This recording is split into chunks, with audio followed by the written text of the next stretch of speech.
Newsfirst Newsline with Faraz Shaukatali. And a very good morning to you. This is Newsline, live as always from the Newsfirst studios in Dawson Street in Colombo. And this morning we have a very important guest on our program, and I'm sure that you will all know him in a minute. But at this moment, we'd like to take this opportunity to mark 60 years in politics. Absolutely, 60 years in politics for that absolute veteran, Mr. Dew Gunasekera. 60 years in politics, General Secretary of the Communist Party of Sri Lanka. He has completed an astounding 60 years. After his secondary education, he entered the public service, aged only 19. He was attached to the Department of Inland Revenue, and having pursued a higher education, he held the post of investigating officer. A student of politics, he has been influenced by the powerful trade unions and left movements. He's also been an ardent student of international affairs. Dew Gunasekera has been vociferous in his views, and especially he's been trying all his life, he says, to instill a sense of fair play in politics. Well, we congratulate Dew Gunasekera on his remarkable service to the nation, and he may well be on the end of this telephone line. Let's see if we can get hold of Mr. Dew Gunasekera and see what he has to say after what is essentially a lifetime in politics. And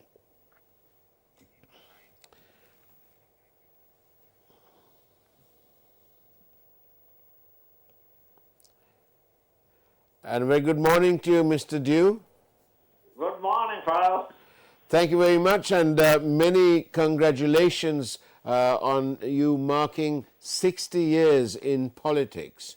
What a milestone. On behalf of our group and News First, I'd like to wish you very well and say to you many thanks indeed for your service to the people of the country. Do you have a message on the, since you've now passed 60 years in politics, do you have a message for the people? Do you have a message for parliamentarians? Who do you have a message for? Faraz, thank you very much for your kindness, nice words, was both encouraging and stimulating. Of course, 6 years is a long period, but it was not really due to any special, exclusive reasons attributed to me. It is because the medical science has improved so fast, so little, that people live longer. Secondly, because I joined the politics at a young age.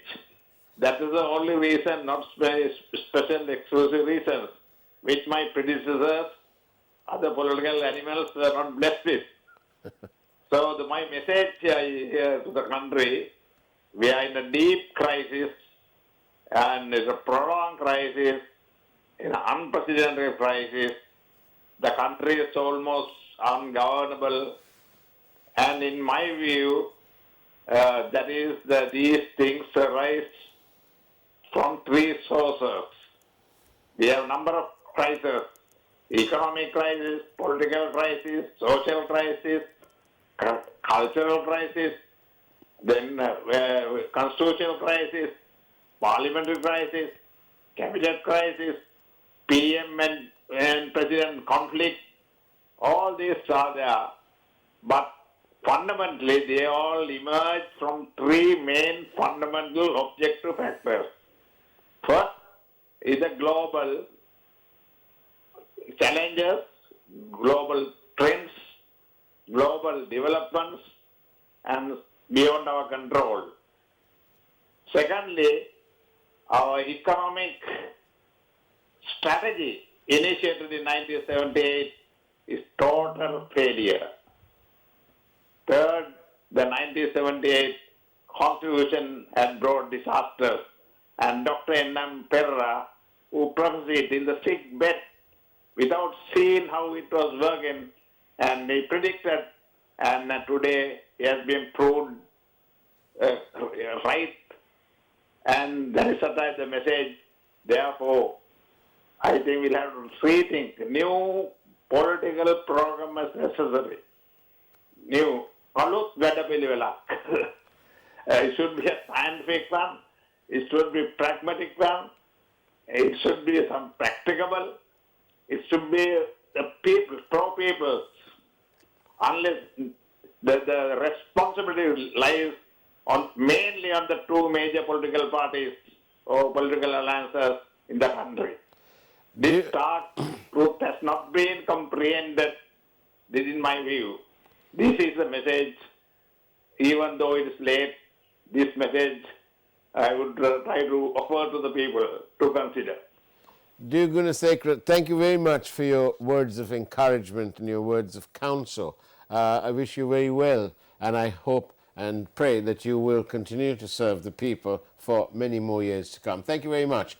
And back to the program this morning, live in the studio is the Governor of the Central Province, Mr. Maithri Gunaratne. Very good morning to you. Thank you, Faraz. Thank you, and nice being back on the show. Indeed. And look, Dear Gunasekara is complaining, even 60 years of politics later, there's still things to be done.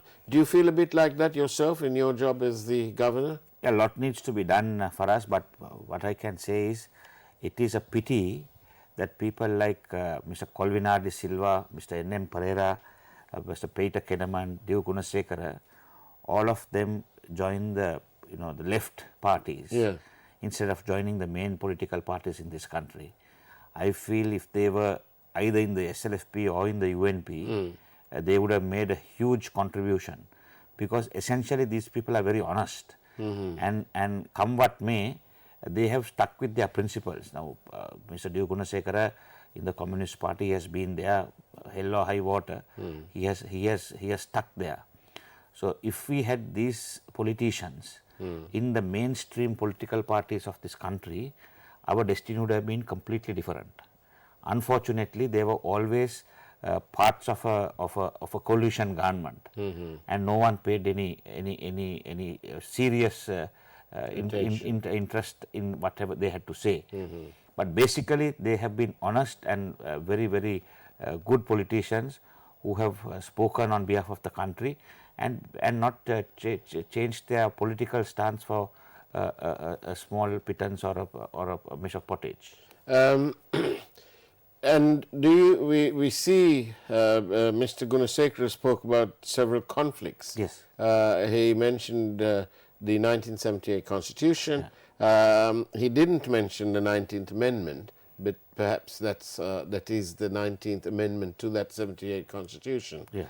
But he also mentioned the conflict between the leadership, the President and the Prime Minister. Yeah. And that, of course, has come about directly as a result of the 19th Amendment, hasn't it? Definitely. Because we have this sort of system where it's essentially possible for the Parliament to impeach the President.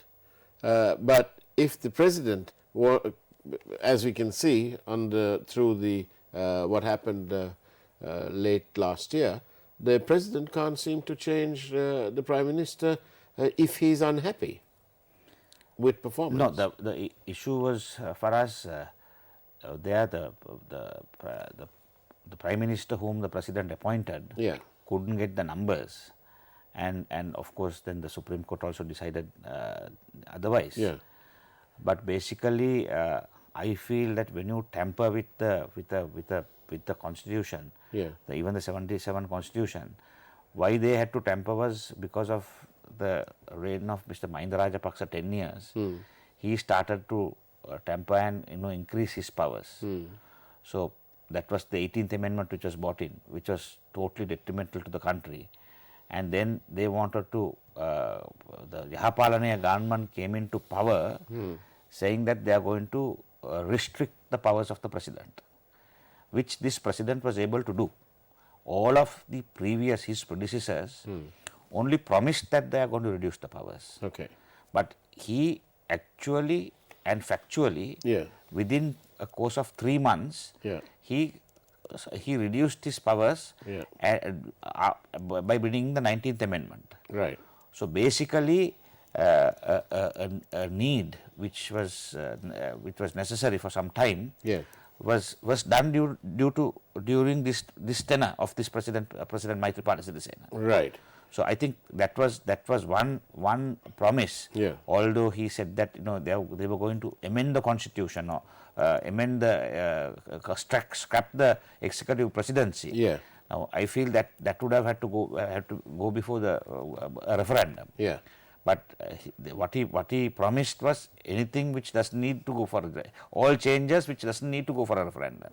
So Yeah. that was done. Yeah. That was done. So he was the only person who curtailed Yeah. his powers after coming into office, right, to the bare minimum, And he got his party to support that. and he got his party to support it. Right. But now he finds himself in a position that he doesn't seem, or the road to his progress, to the vision that he had in terms of progress, is being, he's almost operating like with one hand tied behind his back. Yeah, obviously, for us, because he was appointed with the strength of the UNP. Yeah. And this was basically a coalition government and a coalition arrangement. Yeah. He became the president because UNP was unable to, for the I think the second or the third consecutive time, was unable to bring in a homegrown product as presidential candidate. Yes, a UNP candidate. Yeah, a UNP candidate. Yeah. So they had obviously had to go into some kind of alliance, and he was one person who at the height of the power of Mr. Mahinda Rajapaksa, who decided to challenge him, Right. and who came out. But what do you think that his contribution has been? Well, Faraz, his contribution is one thing is, in 2014 he decided to challenge the Rajapaksa administration. Right. Where no one was willing, at that time no one was willing to do it because the Rajapaksas were all powerful. Right. And we were marching towards a dictatorship at that time. Right. With the 18th Amendment in place. Right. So he was one person who had the guts to stand up and come and fight it. So by that 2015 we were able to change the regime, Right. the Rajapaksa regime, Yeah. which I feel, which if they were allowed to go on, Yeah. we would have headed towards a total dictatorship. Right. And you can see the mania, the corruption. Yeah. I can't even believe it. It is 17 trillion. Yes, I think though that there's a slight mistake in that, because the figure, Yeah. the numbers. Yeah. If you look at the numbers, it's actually 17 billion. Billion. Okay, 17 billion. Okay, Yeah, fine. because that's the thing. 17 trillion is no. I did try and send Singer a message yesterday. It must be a mistake. mistake. So 17 trillion is mind-boggling. Yes, And but even 17 billion is also mind-boggling. Yeah. So you can see that just to keep a few people happy, Yeah. How they have squandered public funds. Yeah. Right? But I don't think during this period of the tenure of this president, Yeah. anyone can point a finger where he has squandered this kind of money. Right. So basically for us, I feel with him there was zero corruption. Right. He stood up and he took the might of the Rajapaksas. He challenged them and he won the election. Yeah. Thereafter he reduced his powers, and yeah. Yeah, and he has been, in his own way, he's been trying to bring in that level playing field which the good governance Yapalane promised us. Yes, in terms of talking about his appointment, I know that he's. But what about all these commissions? Do you think they're good things or what? No.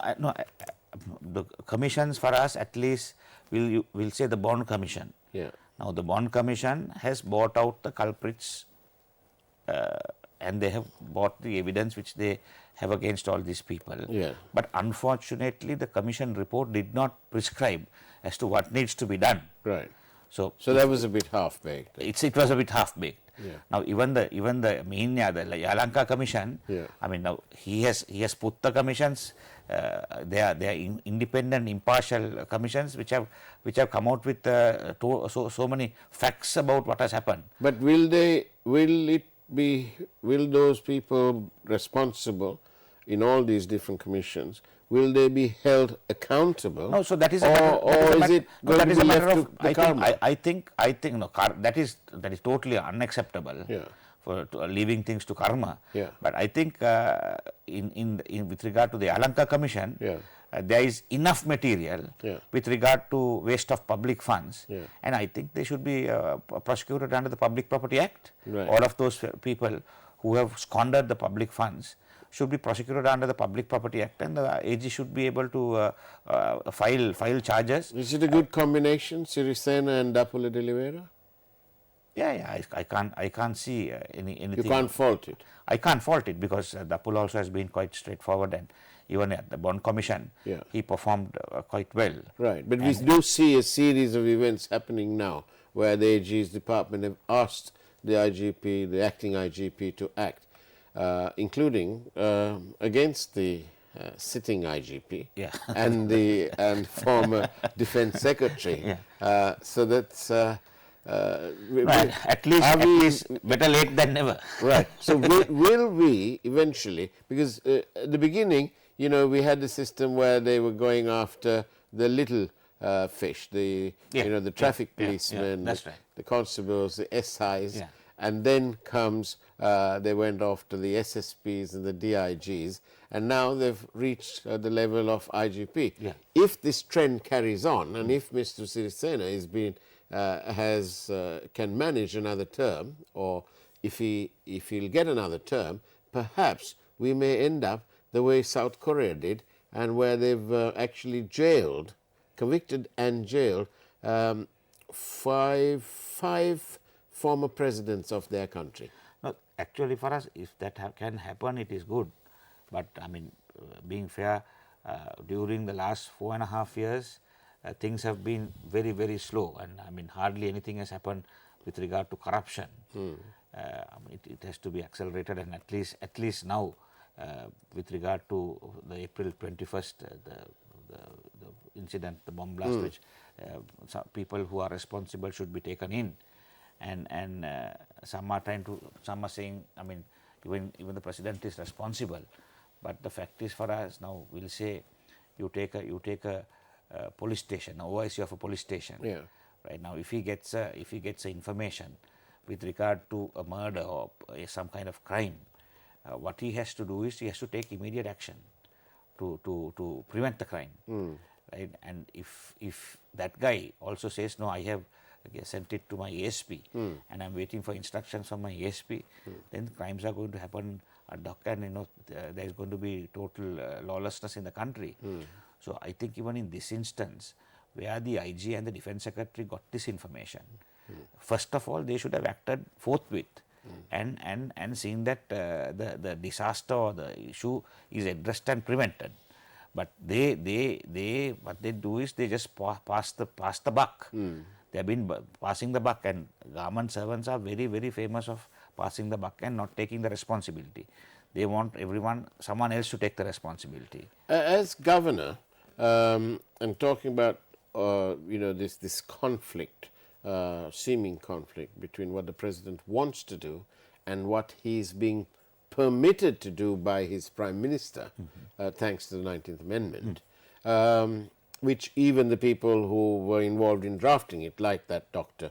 Jayampati, now admit that they made a mistake. But it's almost too late, isn't it? Because after they made a mistake, it's like going to the supermarket and saying, I'm terribly sorry, I made a big mistake.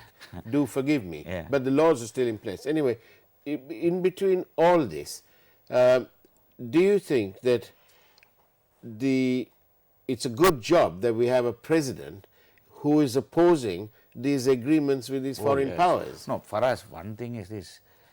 he has always acted in the best interest of the country with regard to these foreign agreement. Now even the Singapore agreement, free trade agreement, it was he who objected to it.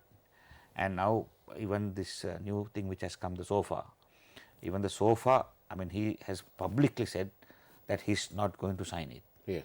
Right It won't happen under his watch. It won't happen. So now these agreements, I mean, if you see how the manner in which it has been slipped into the country, it's shocking. Yeah.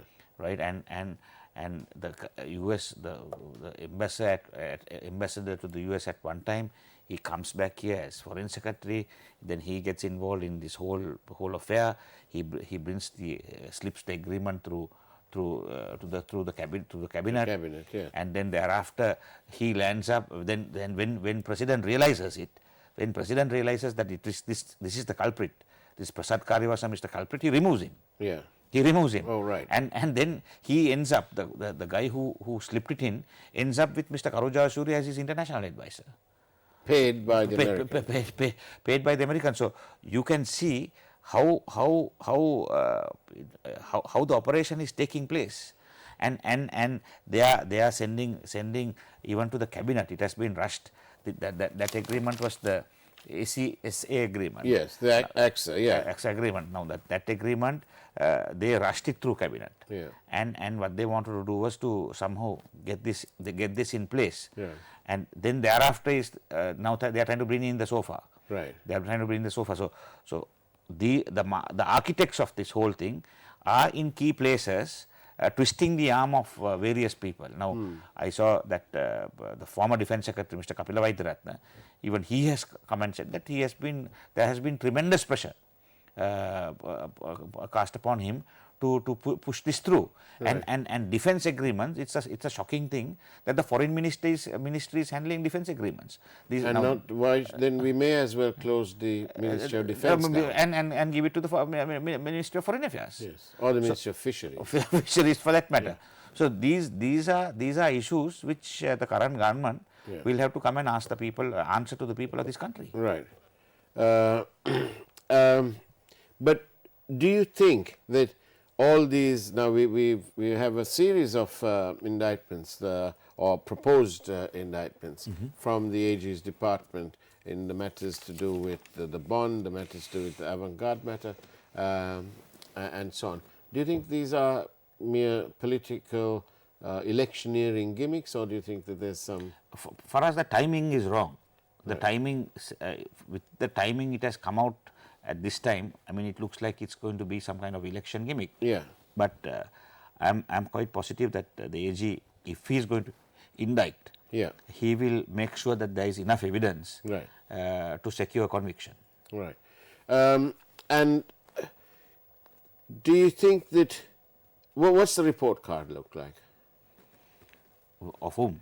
Of this government, including the president. The government report card is not all that good, right? Especially with regard after the bond scam, and all the other electricity, the coal scam, and when you take all that, for us, corruption, they have not been able to they have not been able to curb it, or I think they have encouraged it. Yeah. But the only person who had even tried to stop this was with regard to the bond commission, and the Lanka commission was the president. So I mean, not that his performance has been outstanding, right? But he has at least made an attempt, right, to bring some kind of order. Well, he's certainly gone to areas where none before him have ventured. Definitely. But only thing is, I think. Due to the fact that he doesn't come from a Colombo background, right. he's been the like the beaten up kid in the classroom, right. at the moment. But there are positives, a lot of positives to what he has done. I mean, personally, I don't think he has been corrupt, or he has espoused this family, all the family members to come and take positions and things like that in this administration. Or his friends. I mean, I know that his brother is at Telecom, and he's apparently most capable of handling that position. Right.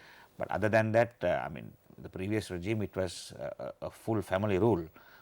So will you take no corruption, no family rule, and then he has been involved in a lot of environmental activities and Yeah. pro environment, because Yeah. one thing is, for us, we must realize is Sri Lanka needs to be kept green and environmental friendly. So he has been very positive towards ventures like environment and things like that. Right.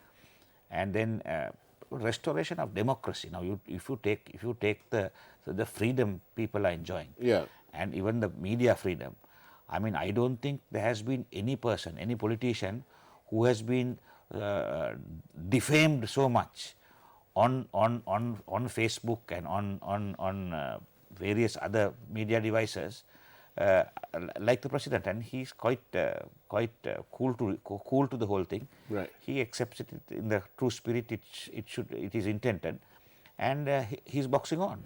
As a lawyer, Yeah. And if you can put your position as governor to a side, but as a lawyer, what would your interpretation be as to when this term finishes or starts? Would it be with the beginning of the 19th Amendment?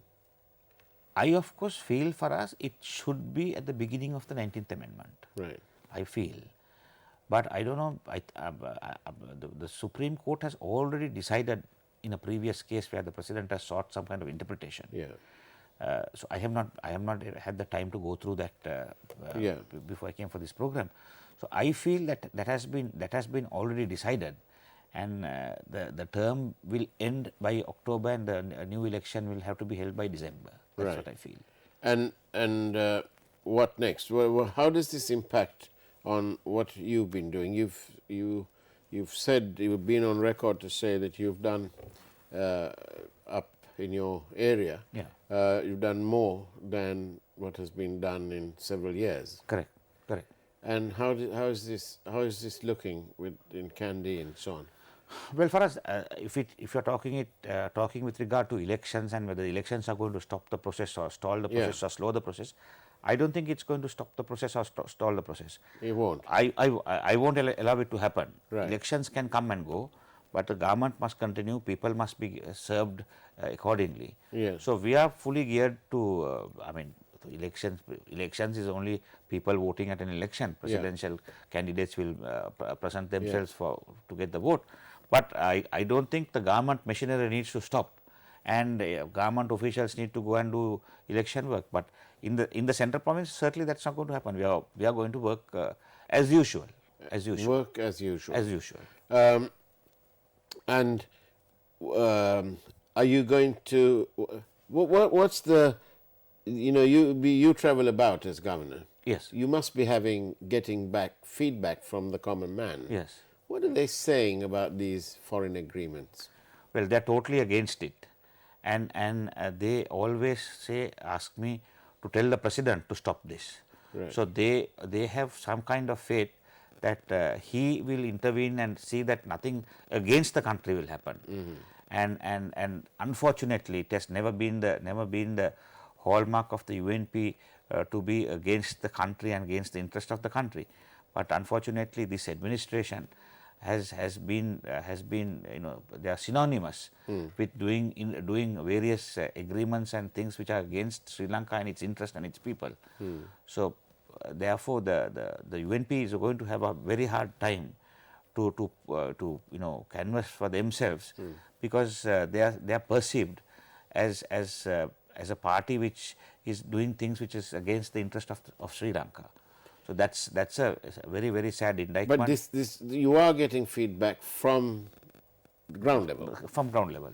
What they say is the only person who will put his foot down and stop an agreement like this is the president, and all of them are saying ask the president to stop it.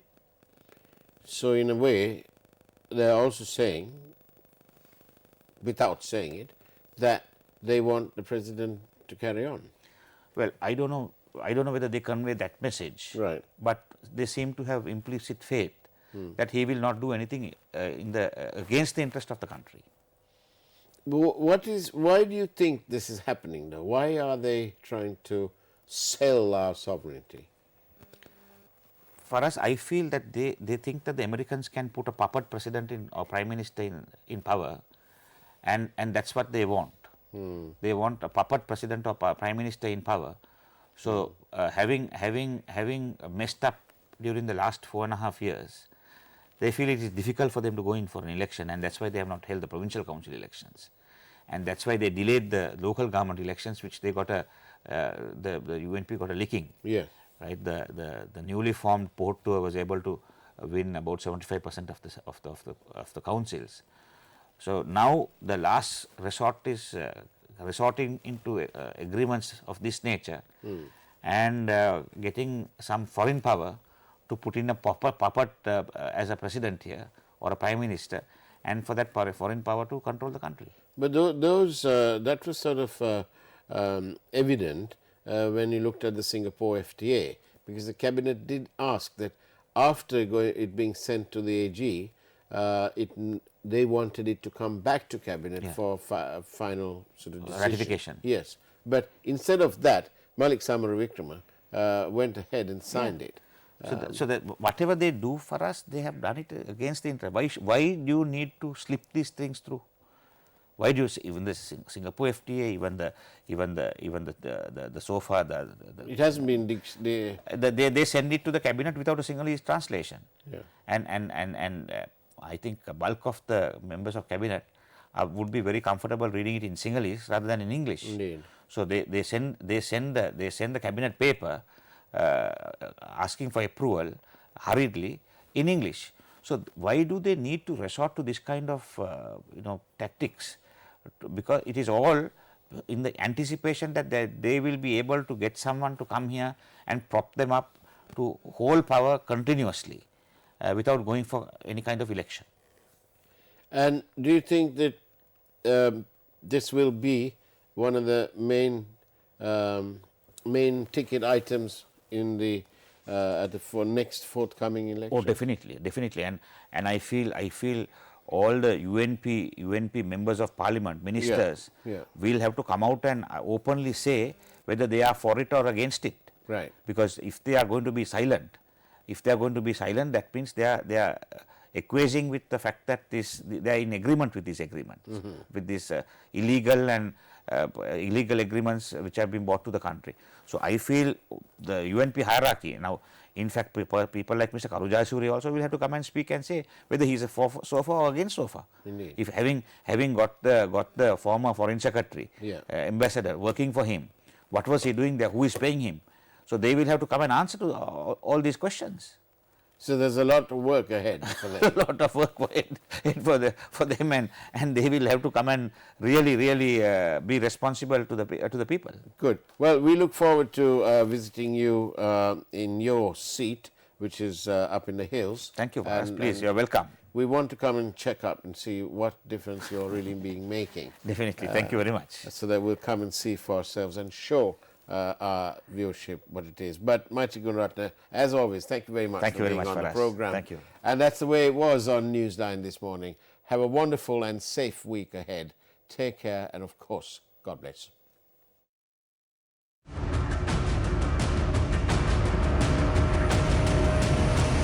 News First, Newsline with Faraz Shaukatali.